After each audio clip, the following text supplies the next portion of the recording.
Genesis 40, and just to kind of get a little context, you can always get on YouTube, by the way, or our podcasts or on our app and listen to previous week's teachings that have gotten us up to this point. But we do know that Joseph was Jacob's second to youngest son. Before Benjamin was born, he was Jacob's favorite child because he was the son of his old age and showed favoritism to Joseph and had a, amazing Technicolor dream coat that he made for him to wear. And that would cause just resentment in the hearts of the brothers. And then Joseph was also a dreamer, and he had two different dreams he shared with the family and the brothers that essentially lifted him up. They seemed to be prophetic of the family bowing down and serving him and him being the greater one. And might not have been the best tact to share with all of his older brothers, 10 older brothers, mighty warriors and, men, while he was just a little guy, about 17 years old. And those brothers were so tired of it that they decided they were going to murder him. And Reuben kind of talked him out of that and said, let's just throw him in this pit. And Reuben had a plan to maybe deliver him back to the father.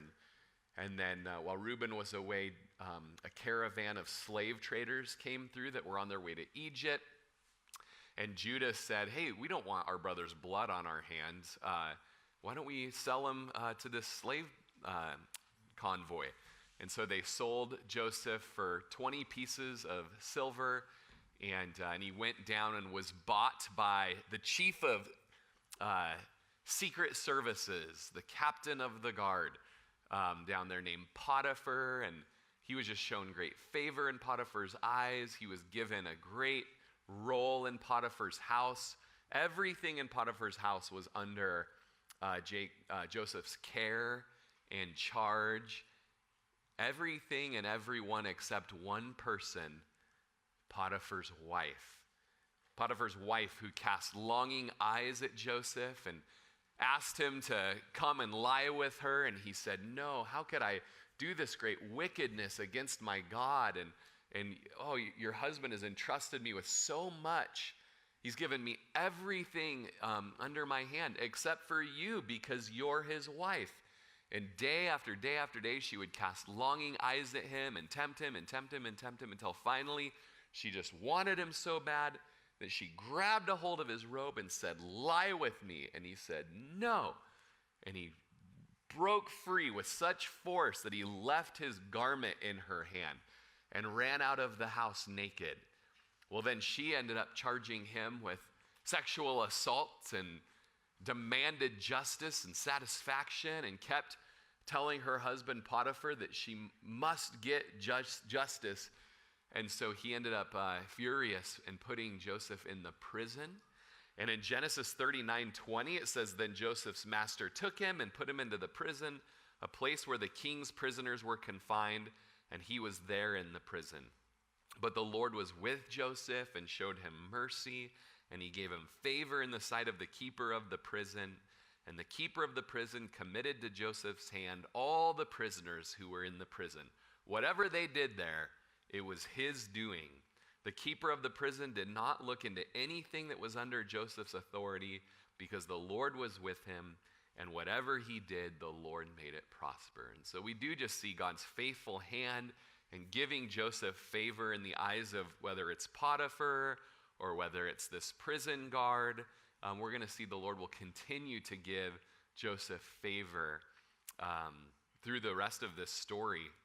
But it brings us to Genesis 40, where it says, it came to pass after these things that the butler and the baker of the king of Egypt offended their lord, the king of Egypt. So they did something offensive, is what the language speaks of.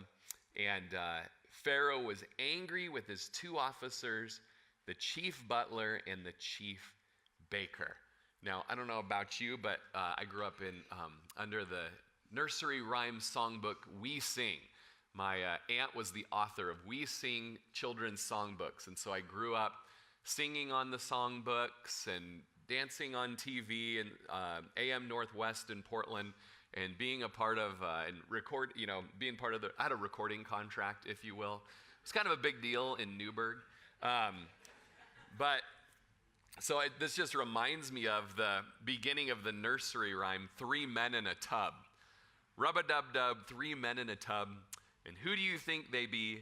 The butcher, the baker, the candlestick maker, and all of them out to sea. Well, we have a different 3 in this story today.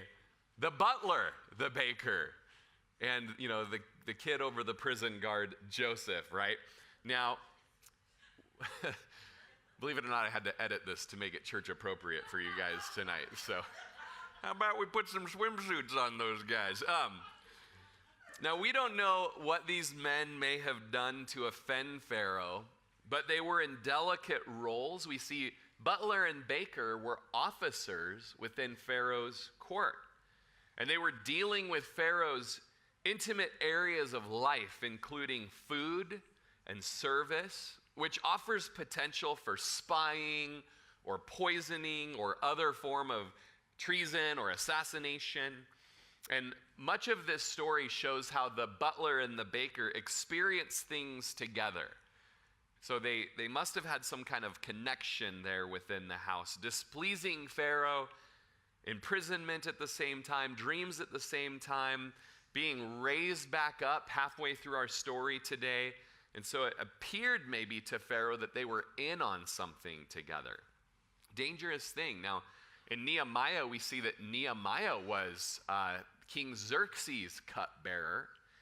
And he was just grieved that Jerusalem's walls were in rubble, that his home city. And so he writes in Nehemiah 1:11, "O Lord, I pray, please let your ear be attentive to the prayer of your servant and to the prayer of your servants who desire to fear your name, and let your servant prosper this day, I pray, and grant him mercy in the sight of this man." He's going to go speak to Xerxes. "For I was the king's cupbearer. And it came to pass in the month of Nisan, in the 20th year of King Artaxerxes, when wine was before him, that I took the wine and gave it to the king. Now I'd never been sad in his presence before. Therefore the king said to me, 'Why is your face sad, since you're not sick? This is nothing but sorrow of heart.' So I became dreadfully afraid." And so, if you were the cupbearer handing the cup to the king or the Pharaoh, you would want to have a joyful countenance and not have any look on you like something was wrong, like someone dropped some powder in the cup or something like that, because they noticed these things. And Nehemiah's heart trembled that maybe, of course, he was going to bring up a great proposition to Xerxes, or at least a great problem. And so he was dreadfully afraid. Proverbs 16:14 says, "As messengers of death is the king's wrath, but a wise man will appease it."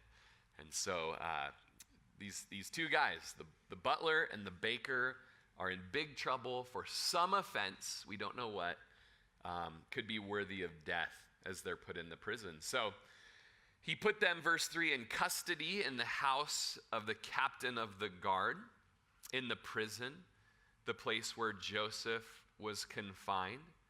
And the captain of the guard charged Joseph with them, and he served them, so they were in custody for a while. So you have Joseph, who was the head over the prison and was kind of in charge of everybody.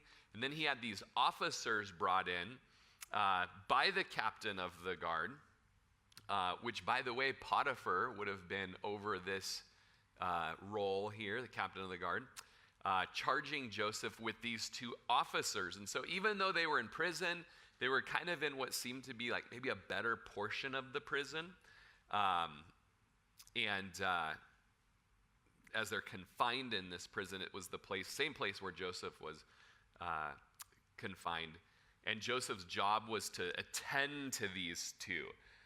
As their personal attendant is what the translation says. So while he is the top dog of the prison, now we have officers there in prison, kind of awaiting maybe a trial or some sort. And so he still would serve these two kind of high up guys. And then the butler and the baker and the candlestick maker, no, that's not in it. The butler and the baker of the king of Egypt, who were confined in the prison, had a dream. Both of them, each man's dream in one night, and each man's dream with its own interpretation. And Joseph came into them in the morning and looked at them and saw that they were sad. So they both had dreams. So kind of like I was saying, everything kind of seems to happen with these guys together. And so the same night, they both had dreams. But whatever the dream was, they weren't thrilled afterwards. They were sad or distraught or dejected.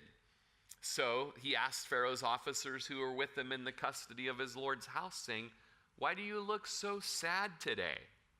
Again, we see these guys were officers of Pharaoh, important positions, and they were in the custody of this Lord's house. So it seems to be this maybe a bit nicer place rather than the dungeon, as it was the house of the captain of the guard. And Joseph just addresses their painful state. Why do you look so sad today? And, of course, they're in prison for whatever reason. You think that would give them a sad face, but there was something maybe extra that caused them to look sad. And so, of course, we know it was whatever they dreamt. And verse 8, and they said to him, "We each have had a dream, and there's no interpreter of it." So Joseph said to them, "Do not interpretations belong to God? Tell them to me, please." So sadness doesn't seem to be the content of the dream per se, but that there was no interpreter present. And this beautiful phrase, Joseph's going to have a couple beautiful phrases in our study tonight. And one of them is, "Do not interpretations belong to God?" And can't we just trust him with that? Now, remember, Joseph had some dreams of his own. And his dad had even interpreted one of them. "Should your mother and your brothers and I all bow down to you?" In Genesis 37:5, now Joseph had a dream and he told it to his brothers and they hated him even more. Or in Genesis 37, also known as 37:19, they said to one another, "Look, this dreamer is coming." This is right before they plotted to murder him or sell him. They said to one another, "Look, this dreamer is coming." And you might remember back when we studied this, two different translations that I really enjoy using. The LEB says, "This master of dreams is coming." So, they cynically said, "This guy thinks he just knows everything about dreams. He's having dreams all the time." Well, they called him the master of dreams. Or the Christian Standard Bible says, "Oh, look, here comes that dream expert." Now, if you were in prison and there was one other guy in a tub with you, right, as we saw on the slide, and you had a dream, who would you hope was in prison with you? The master of dreams, right? Or the dream expert. But Joseph's going to be so good to just make sure it's known who has the interpretation. The interpretation belongs to God. Now, dreams are an interesting thing. On the day of Pentecost, New Testament, kind of initiation of the church age, Acts 2:16, Peter kind of explains what's going on the day of Pentecost. This is what was spoken by the prophet Joel, he says, Acts 2:16. "And it shall come to pass in the last days, says God, that I will pour out my spirit on all flesh. Your sons and your daughters shall prophesy. Your young men shall see visions, and your old men shall dream dreams." And so a couple commentaries that I read, one in specific was just kind of like, you just don't see dreams anymore. And I just don't know that I totally agree with that. The Lord has used dreams in my life a few different times. And then we just know from the prophet Joel, and Peter says it's in the last days, dreams and visions and these kinds of things are going to accompany those last days. Young men dreaming and old men dreaming. And so maybe we'll get a little lesson today on what to do with those dreams. But one thing we know is when you wake up and you just have these vivid memories of what you dreamt, and maybe you're not normally a dreamer. You don't normally remember things. But you wake up and there's just something about your dream and you just wonder what it could mean. Besides that, you went on down to Gee's last night late and kind of, bought the discount Kung Fu Panda or whatever it was. Could have been some bad Chinese food, let's be honest. But on the other hand, the dream could be something from the Lord, and you should just ask the Lord and quote this verse: Lord, the interpretations belong to you, Lord. Now, Genesis 41:16, he's going to say this other beautiful phrase, not to be a spoiler, but Joseph's going to answer Pharaoh concerning his dream. It's not in me, but God will give Pharaoh an answer of peace. So when it comes to the interpretation, it's not in me, but God. Don't the interpretations belong to God? Now we're going to look at Daniel just a little bit tonight, because Daniel was just almost synonymous with Joseph in a parallel account here, with interpreting a number of kings of Babylon and Persia. And so in Daniel 2:7, they answered again and said, let the king tell his servants the dream, and we'll give the interpretation. This is King Nebuchadnezzar who had a dream. And he said, you guys have to tell me the dream and the interpretation. And all of his wise men and magicians and soothsayers said, there's nobody in the world that can do that. Tell us the dream and we'll tell you the interpretation. And he's like, no way, Jose, that's like super easy. Like, you could make anything up. If you really hear from the gods and the spirits and everything, tell me my dream and the interpretation. And so verse 8, the king answers and said, I know for certain that you'd gain time, because you see that my decision's firm. If you don't make known the dream to me, there's only one decree for you. For you've agreed to speak lying and corrupt words before me till the time has changed. Therefore, tell me the dream, and I'll know that you can give me its interpretation. The Chaldeans answered the king and said, there's not a man on earth who can tell the king. I didn't realize I was going to totally paraphrase it for you guys before I read it. Therefore, no king, lord, or rulers ever asked such a thing from any magician, astrologer, or Chaldean. It's a difficult thing that the king requests, and there's no other who can tell it to the king except the gods, whose dwelling is not with flesh. And then as you jump down to Daniel 2:16, they find Daniel, they bring Daniel in. So Daniel went in and asked the king to give him time that he might tell the king the interpretation.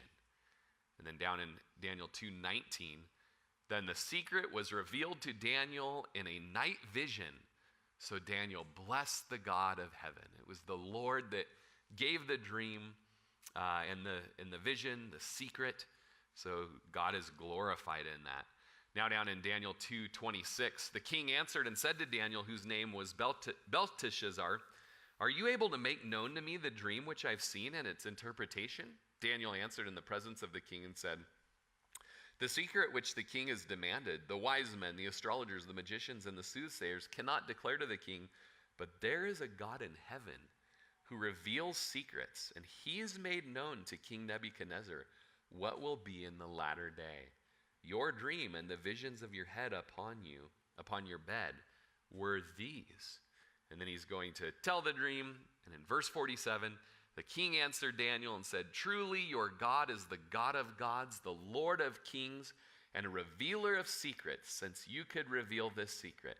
Then the king promoted Daniel and gave him many great gifts, and he made him ruler over the whole province of Babylon and chief administrator over all the wise men of Babylon. So the Lord was the one who was able to give the dream and the interpretation to King Nebuchadnezzar through Daniel, and the Lord was given so much glory. And similar to Joseph's story, Daniel was promoted within Babylon.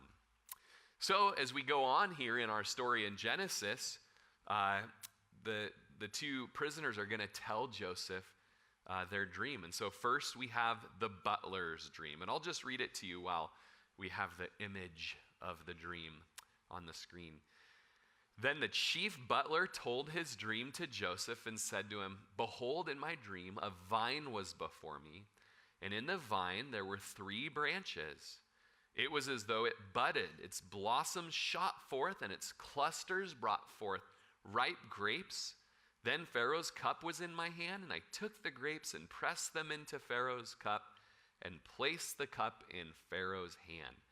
And so the language speaks of this butler being having clean hands, and you will know why, right?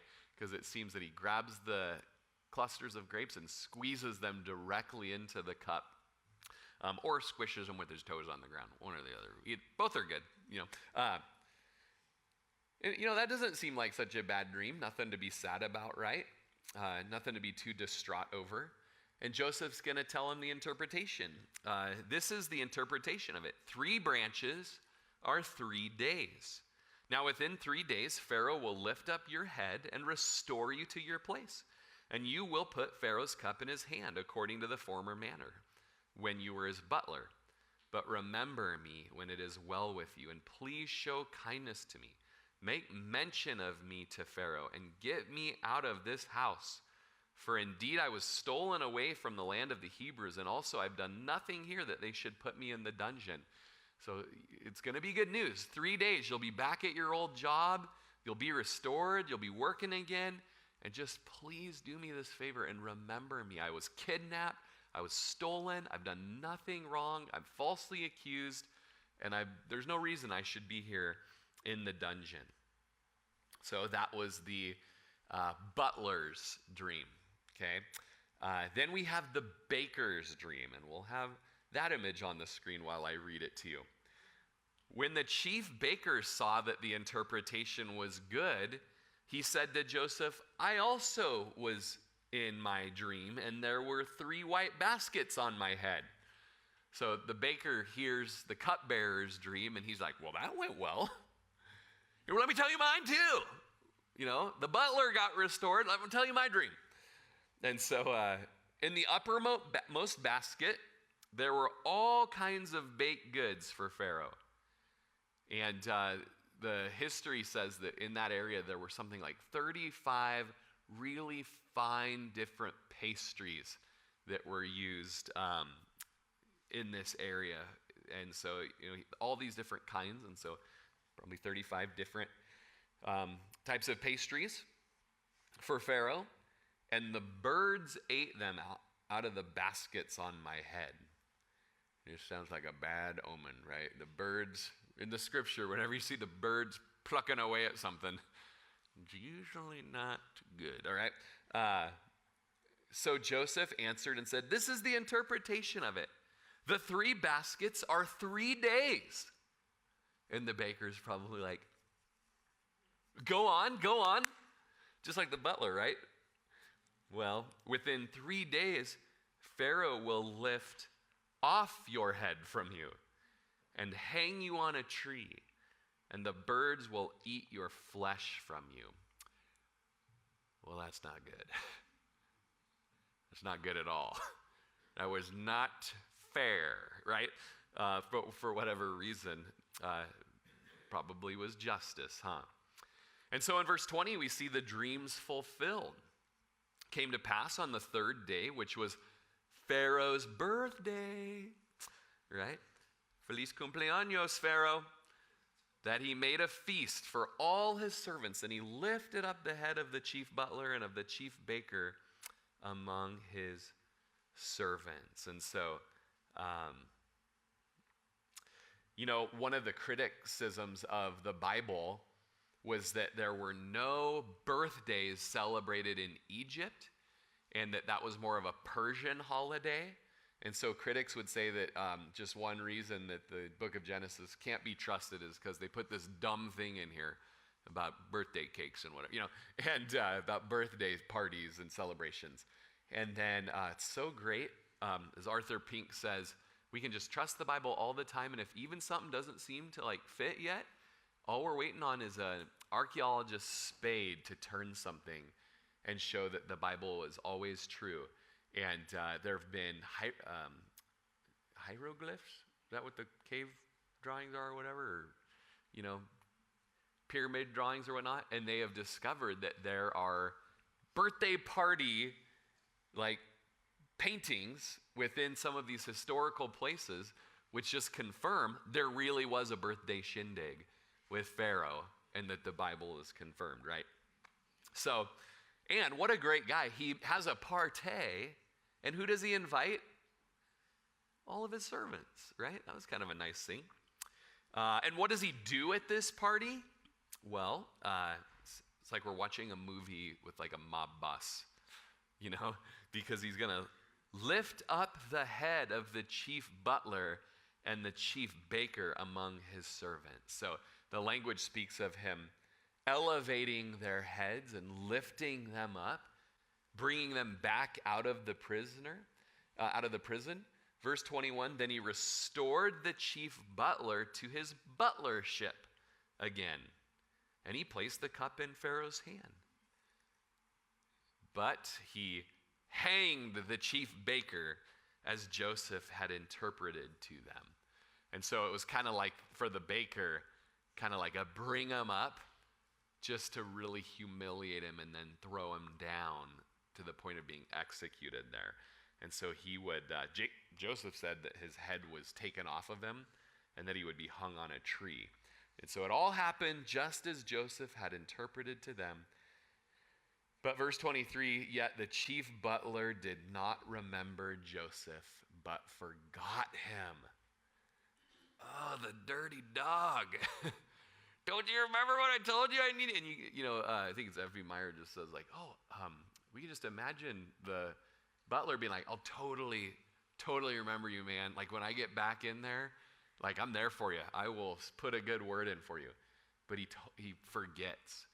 And you might imagine Joseph thinking things like, well, he's got to kind of earn the trust back and stuff before he mentions a guy he met in prison that, did this or that. And so maybe Joseph would be patient. But a great lesson for us, though, is that it was all going to be in the Lord's time and the Lord's way that Joseph would be delivered out of the prison. And that it wasn't something that he needed to trust in man for. Man just, his breath is what keeps him going. And that's so fragile. Once that little breath is cut off, the guy's done. And it was the same breath that made the promise. But the Lord, his promise, it will go on. And it will be in his perfect timing. So that chief butler did not remember Joseph. Now we'll move on into Genesis 41. And I'll load this up here. So doing 2 chapters tonight. Hope you don't mind. So here we have Pharaoh's first dream. There's going to be another couple of dreams here that Joseph is used by the Lord to interpret. And it came to pass at the end of 2 full years that Pharaoh had a dream. And behold, he stood by the river. So 2 full years go by. Can you imagine? 2 years, you're forgotten by the cupbearer or the butler. And yet the Lord's doing something behind the scenes as Pharaoh has this dream. Maybe your translation that you're reading says he stood by the Nile River. A couple other translations translate that. And it's just great proof that Moses wrote this. Moses, who was familiar with Egypt and knew the locations, the Nile River. And we have an image here of Pharaoh's first dream, and so I'll read while you see the image. But suddenly there came up out of the Nile River 7 cows, fine-looking and fat. They were well-fed, well-built animals. And they fed in the meadow.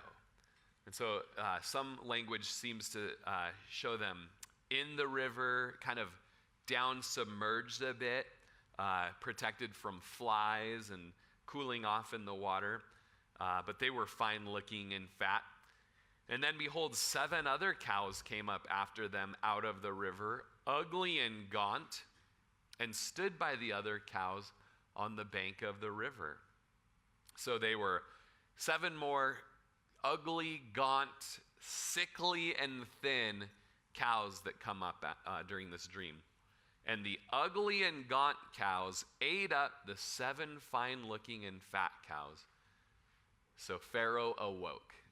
Now, Alan, have you ever seen this before, where the skinny cows, just go cannibalistic and, yeah, Todd's seen it. right? Speaking of skinny cows, is there any ice cream out there for us tonight? Any ice cream bars? I just thought of that. It sounds kind of good. So Pharaoh wakes up from this dream, and then he has a second dream. He slept and dreamt a second time, and suddenly 7 heads of grain came up on one stalk, plump and good. And so, sometimes my images are, they're like those highlights magazines at the dentist office, and you get to like, something's not right, can you circle it, And so even though I tried to edit a few times, it was time to move on with life. And so just see from the vision, what do you already see besides his pose that he's got going on there? But I just thought it was interesting that 7 heads of grain came up on one stalk, right? They were plump and good. And then behold, 7 thin heads, blighted by the east wind, sprung up after them. And so that east wind speaks of the desert wind that was known to really be detrimental to the crops and make those heads of wheat kind of sickly and weak. And so, verse 7, the 7 thin heads devoured the 7 plump and full heads. So Pharaoh awoke, and indeed it was a dream. Now it came to pass in the morning that his spirit was troubled, just like the butcher and the baker and the candlestick maker. Their spirits were troubled, and Pharaoh's is troubled, and probably for the same reason. I have no interpreter, right? And he sent and called for all the magicians of Egypt and all the wise men. And by the way, these are the guys that in 400 years are going to be fighting against Moses during the liberation of the children of Israel. And they're going to be, casting their rods down to become snakes. They're going to be touching and turning water into blood as well. This is the same kind of group of guys. But Pharaoh told them his dreams, and there was no one who could interpret it for Pharaoh. That's interesting, a little different than the Nebuchadnezzar story I read out of Daniel, right? Nebuchadnezzar was like, I'm not telling you my dream. You got to tell me my dream. Pharaoh, maybe not quite the shrewd guy, was like, I'll tell you it, and you can give me an interpretation. And these guys, they didn't even make up anything like, oh, yeah, oh, those 7 cows, blah, blah, blah. They didn't, they're just like, I got nothing. And then the chief butler spoke to Pharaoh, saying, I remember my faults this day. Or one translation says, I remember my sins this day. Oh gosh, Joseph's gonna kill me. It's been 2 years, I totally forgot, right? And so, remember back when Pharaoh was angry with his servants and put me in custody in the house of the captain of the guard, both me and the chief baker? We each had a dream in one night. He and I, each of us dreamed according to the interpretation of his own dream. Now there was a young Hebrew man with us there, a servant of the captain of the guard, and we told him, and he interpreted our dreams for us. To each man he interpreted according to his own dream. And it came to pass, just as he interpreted for us, so it happened. He restored me to my office, and he hanged him. Then Pharaoh sent and called Joseph, and they brought him quickly out of the dungeon. And he shaved, changed his clothing, and came to Pharaoh. And so we see the liberation of Joseph just here, brought before Pharaoh, and an Egyptian, not Semitic custom, he would shave his face to be more like an Egyptian. So he shaves his face and cleans his clothes and comes out of the dungeon, comes to Pharaoh, and Pharaoh says to Joseph, I have had a dream, and there's no one who can interpret it. But I've heard it said of you that you can understand a dream to interpret it. So Joseph answered Pharaoh, saying this beautiful phrase, it's not in me. God will give Pharaoh an answer of peace. So a couple translations here that just kind of help illuminate this. Joseph answers saying, it's not in my power, but God will answer concerning the well-being of Pharaoh. I just appreciate Joseph's faith here that like God is faithful, and he's going to answer this dream and give an interpretation. And then he also kind of speaks just a word of faith as the Lord led him, that it was going to end up being the well-being of Pharaoh. Now, a lot of the dreams in the Old Testament in the book of Daniel, they're like judgments for sin. I see that a lot in the book of Daniel. But in this case, it was just Pharaoh was part of a fallen world, and something was going to happen in the future, and God was there to provide and work something great for Jacob's family, Joseph's family, and it was going to end up working out for the well-being of Pharaoh. Another translation of what Joseph said here is, I'm not able to interpret the dream, but it's God who will give Pharaoh a favorable answer. So that must have been such a relief for Pharaoh that, it's going to be okay. All right? Kind of reminds me of in Acts 3:12, after Peter and John pray for the lame man by the beautiful gate, and everyone looks astonished at Peter and John as if it was them that healed the lame man. And they responded to the people, "Men of Israel, why do you marvel at this? Or why do you look so intently at us, as though by our own power or godliness we'd made this man walk?" It's not our power, not our godliness that made this man walk. It was the Lord who did this thing. And they had the same care to make sure glory goes where glory is due as Joseph does. In fact, the language speaks of that Joseph responded very fast and just with a sharpness refused to take any credit for being able to interpret the dreams. And you know, the Lord loves it when his glory is safe with us. Is his glory safe with you as you're about some venture in life where if he were to prosper you, would you get all puffed up and prideful and haughty and forget the Lord who brought you this far and take the glory for yourself? And, Billy Graham said, never touch the gold. I think I'm paraphrasing a little bit. Billy Graham said, never touch the gold, the gals, or the glory, right? And is God's glory, is his gold, are the women safe with you and when you're in these positions? And they just make sure that, his glory is safe with us. And Paul would speak of the ministry that was entrusted to him in 2 Corinthians 3:5. He calls it the ministry of the new covenant, being a New Testament minister. And he says, not that we're sufficient of ourselves to think of anything as being from ourselves, but our sufficiency is from God. And that's just such a safe place to be when you're put in these different situations where it's expected that you move and perform and accomplish something, and that you can just get back and say, like, boy, I don't have it in me. I want to give the glory to the Lord. And boy, am I sufficient for this great task that's ahead of me? No, who's sufficient for these things? The Lord is the one that's our sufficiency. And then the Lord is able to move in power through you in those situations, and he gets all the glory. So now Pharaoh is going to recount his dream to Joseph. And it's interesting to hear it put from his own lips. See if you note the little differences in how he puts it. Pharaoh said to Joseph, "Behold, in my dream I stood on the bank of the river.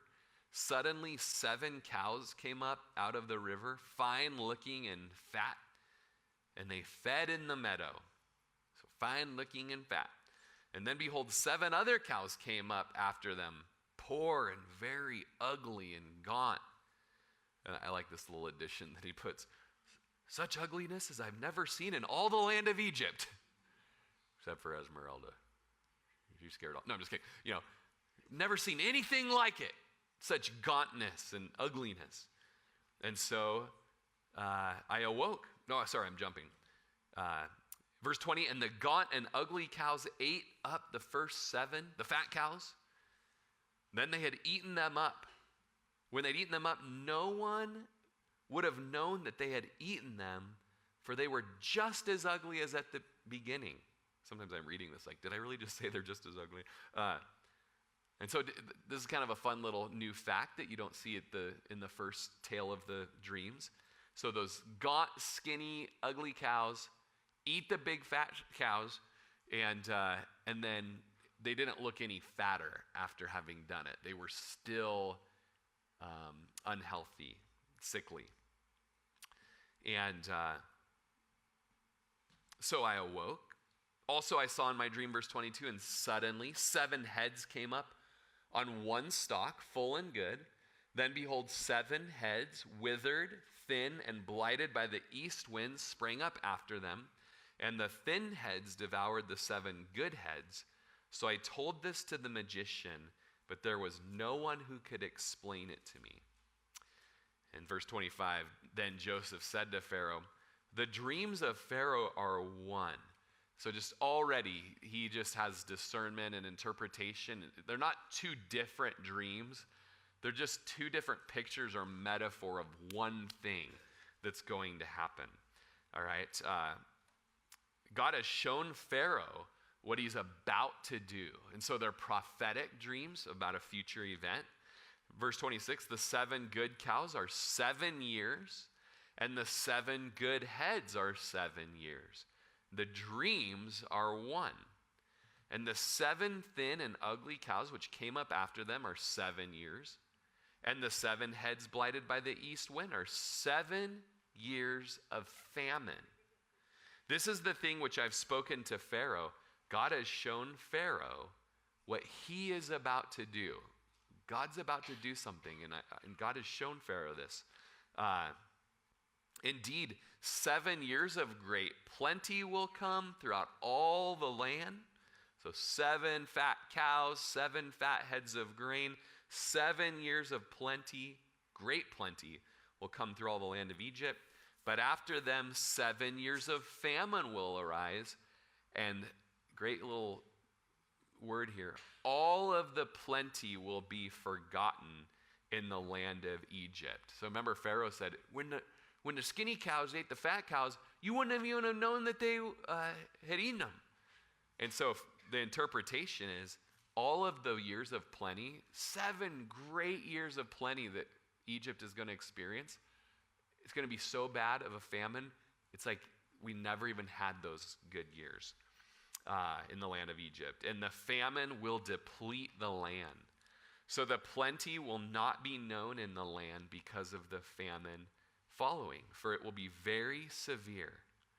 And the dream was repeated to Pharaoh twice because the thing is established by God, and God will shortly bring it to pass. So whether it was the cow dream or the wheat dream, God wanted to make sure that you understood what was going to happen because it's going to happen. Want to make sure it's solidified there.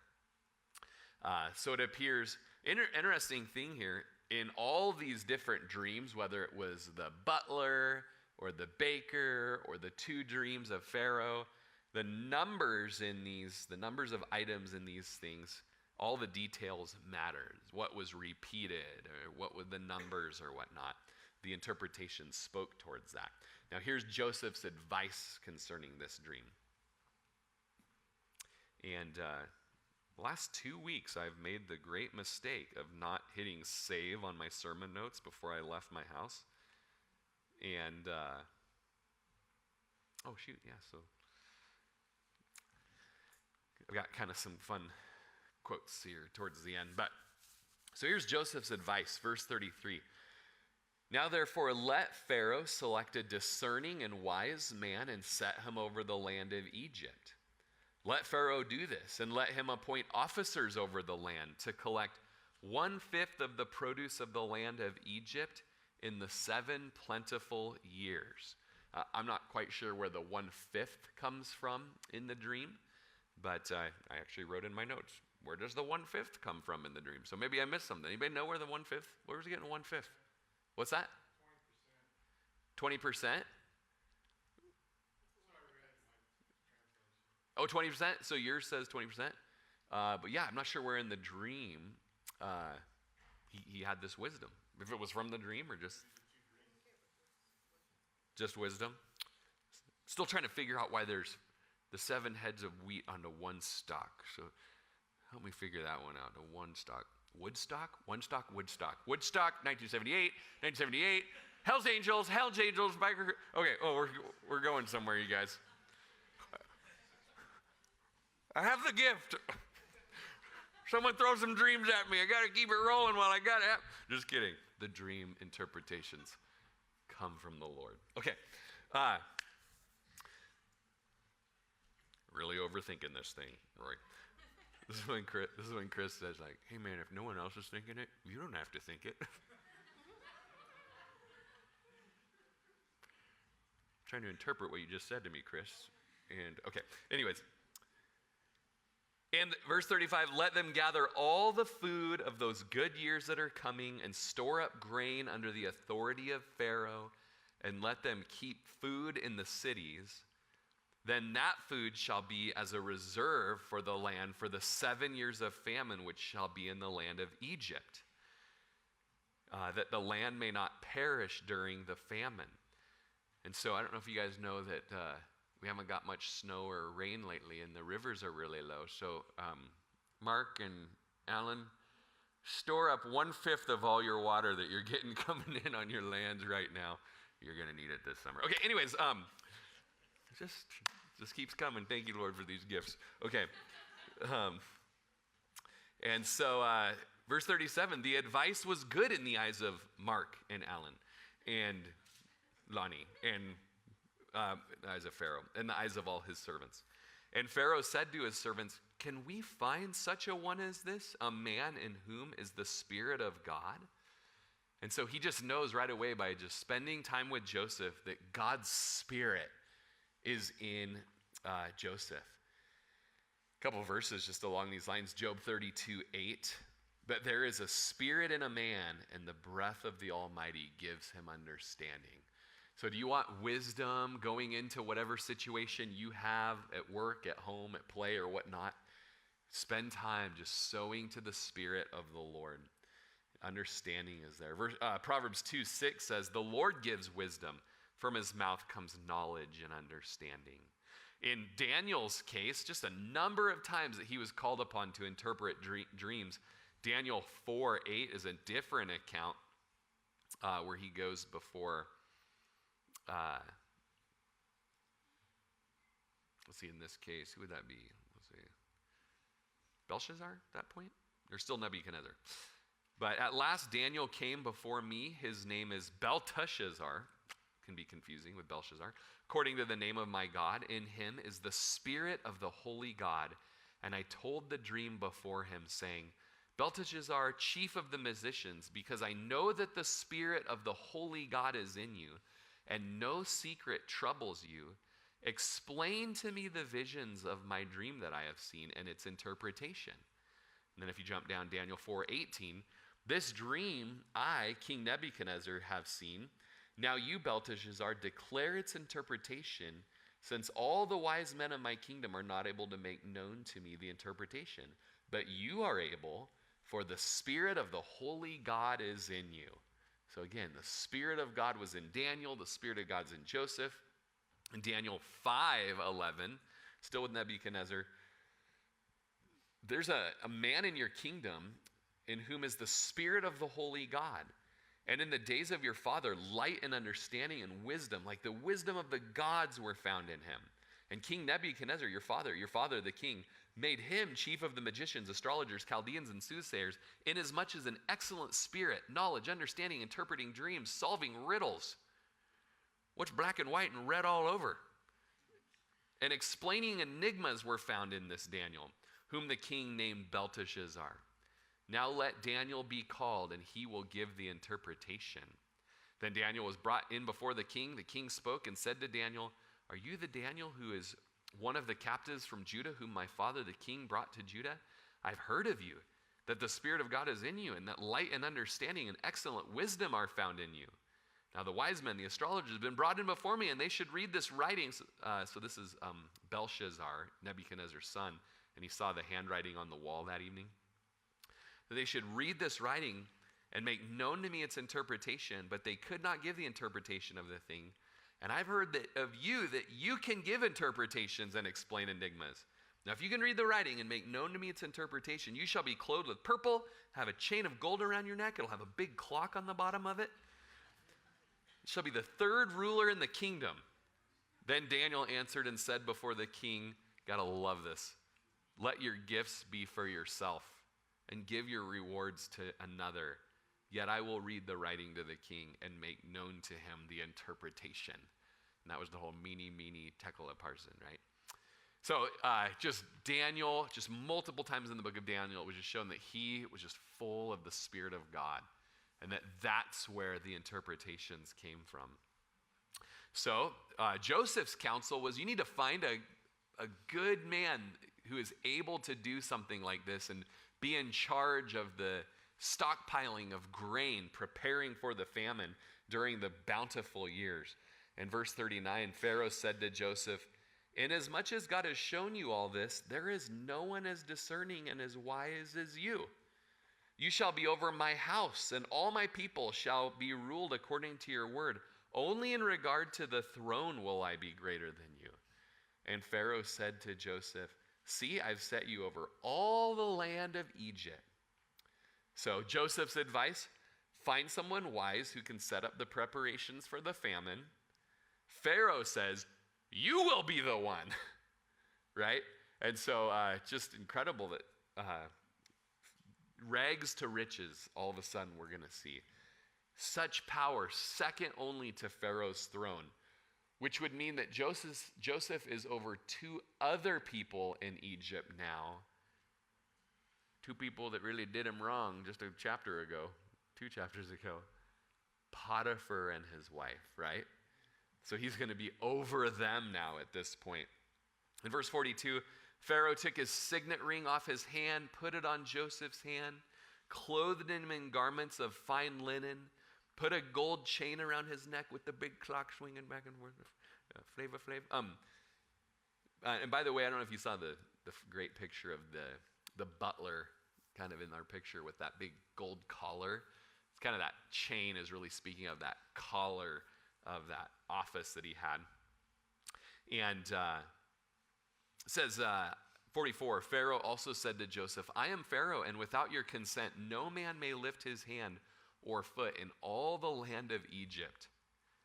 And Pharaoh called Joseph's name Zaphnath Paneah, and he gave him as a wife Esnath, the daughter of Potiphera. Potiphera? Okay. Maybe related to Potiphar, maybe. Like, wait a minute. You're my new father-in-law? Okay. Makes Thanksgiving a little awkward. So Joseph went out over all the land of Egypt. So just such a wonderful rags to riches story. Probably quote some fun things here. We're running out of time, though.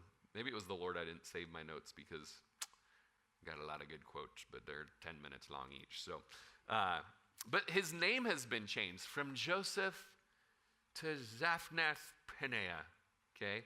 And it's a little uncertain what this name means, but overall it comes to God speaks and he lives, all right? Or he knows. And this is what Pharaoh named him.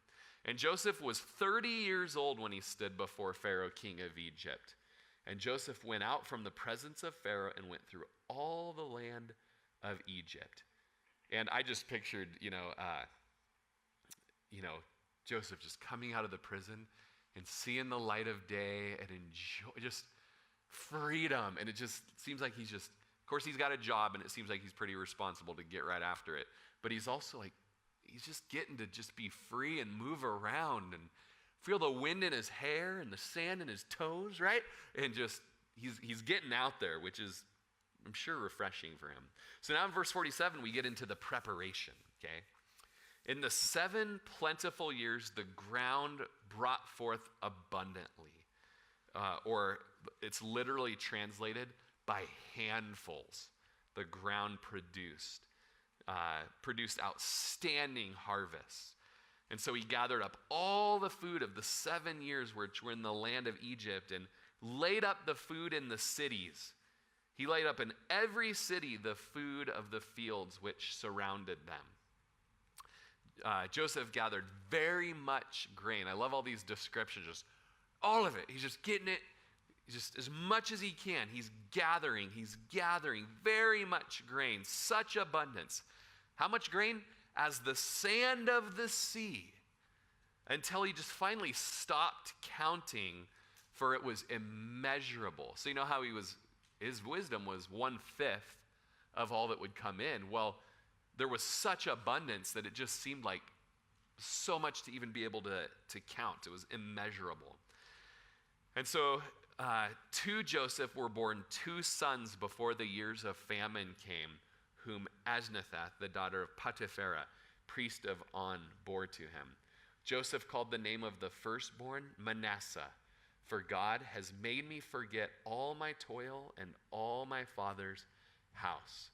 So Manasseh, I forget my father's house. So it was a little awkward a little later on in Genesis when Daddy Jacob comes and gets to meet the grandkids. Oh, you named him Manasseh. What's that? Where's that name from? What does that mean? It means I'm going to forget.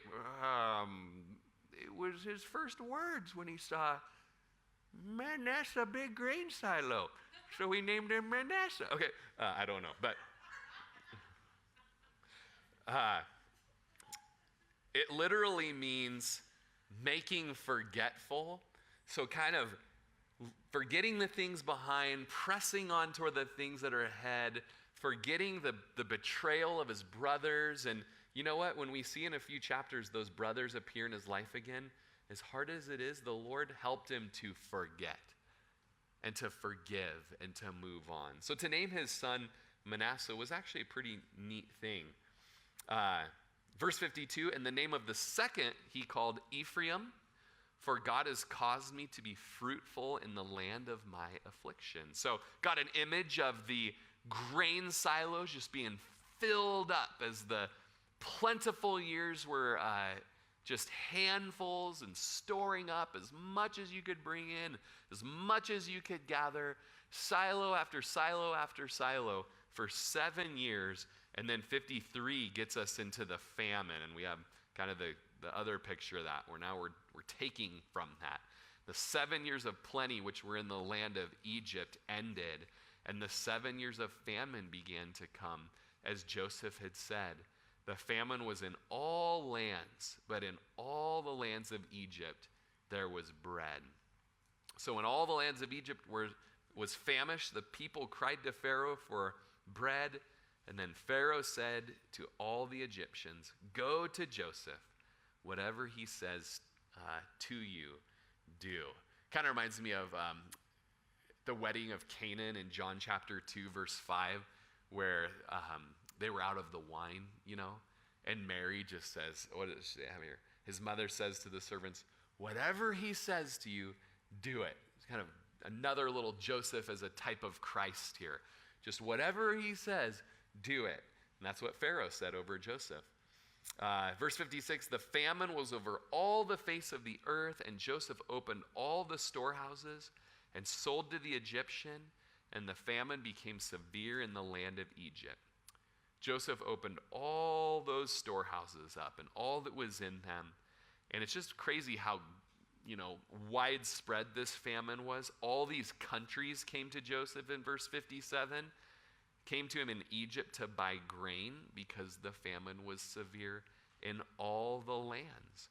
And so verse 57, as Greg comes up, sets the stage for the great saga with Joseph's brothers, as they're going to be sent from the land of Canaan down to get grain from Joseph's hand. And so those dreams, all these dreams in Genesis that we've read of, and the Lord is working something out for the provision of Jacob and his family, and it's just incredible. The promises of the Lord are yes and amen. So you see just the picture of Jesus again in Joseph as having gone down to the bottom of kind of the curb of death, or the curve of death, with being in prison, and years go by. He's 30 years old now. It's been about 13 years since he was brought to Egypt, a few years in Potiphar's house, in prison for a number of years, after being betrayed by his brothers, falsely accused, and then as he was faithful he was exalted to the right hand of the king. And so we just see that's just a picture of Jesus giving life to everybody, giving life to the whole world in his exaltation. And just a beautiful thing to see that. Joseph, a type of Christ. And so fun, just wonderful story, wonderful history, and incredible to see just how the Lord used those dreams and the interpretation. But even more than that, we just get to see the type of Christ, our hope, our Redeemer, the one we go to when we are those who are famished or thirsty. We learned that all last week, right? When we're hungry, as Isaiah 55 says, "Oh, anyone who thirsts, you can come and receive the drink." And says there, "Come to the waters, you who have no money. Come and buy and eat. Yes, come buy wine and milk without money and without price." So in our famine, our spiritual famine, and in our drought of life, we can come to Jesus. We can come to the foot of the cross, the true and better Joseph, and find salvation and life and sustenance. And he gives it to us even tonight as we close down. Will you guys stand with me?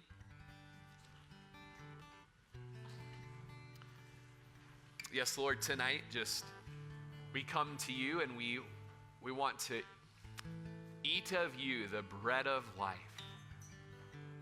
Fill us up tonight. We're hungry for more of you. Lord, we're thirsty for more of you. You're the living water.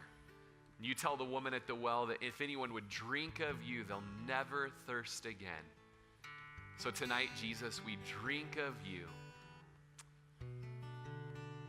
We just see Joseph at that highest place next to Pharaoh. And we just crown you with many crowns, Lord, the Lamb upon the throne. Hark how the heavenly anthem drowns all music but its own. Awake our soul to sing for him who died for me. And hail him as thy matchless King through all eternity. We exalt you, Jesus, as we see this picture in Joseph. Let's just close together tonight in song. So Lord, just again, the